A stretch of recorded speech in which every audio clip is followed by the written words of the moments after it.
আমরা এই অর্জনটাকে আর অনেক দূর নিয়ে যেতে চাই। আমাদের ছাত্র জনতার জন্য কিছুই অসম্ভব নয়। আমাদের তরুণরা অসম্ভবকে সম্ভব করতে পারে, তারা সেজন্য প্রতিজ্ঞাবদ্ধ। যদি আমরা ঐক্যবদ্ধ থাকি, ধ্বংসাত্মক কর্মকাণ্ড থেকে দূরে থাকি, সবার জন্য মুক্ত পরিবেশ সৃষ্টি করতে পারি, আমাদের বিজয় অবশ্যই হবে।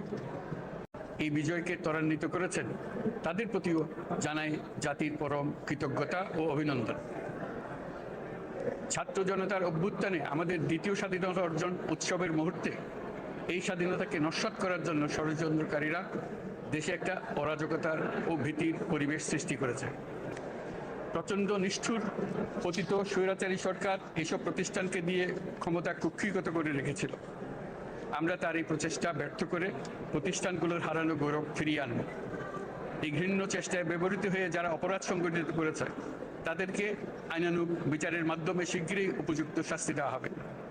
একই কথা দেশের সকল মন্ত্রণালয়, সংস্থা, শিক্ষা প্রতিষ্ঠান, নানা কর্মক্ষেত্রের জন্য প্রযোজ্য। সর্বত্র অপরাধের বিচার হবে। আজ প্রত্যেকটি প্রতিষ্ঠান ও তার সদস্যরা নিজ নিজ কর্তব্য পালন করার মাধ্যমে দ্বিতীয় স্বাধীনতাকে উপভোগ করবেন, দেশকে গৌরবের শীর্ষে নিয়ে যাবেন এবং দেশবাসীকে এবং জগৎবাসীকে উপভোগ করার সুযোগ করে দেবেন। আমি জাতির পক্ষ থেকে প্রত্যেকে নির্ভয়ে আনন্দ চিত্তে নিজ নিজ কর্মস্থলে নিজ নিজ সামর্থ্য নিয়ে এগিয়ে আসতে অনুরোধ করছি। দেশের সকল মানুষকে আজ স্বাধীন, নির্ভয়, নিরুদ্বেগ থাকার জন্য নিশ্চয়তা দেওয়ার জন্য আমাদের ছাত্র শহীদরা প্রাণ দিয়েছেন।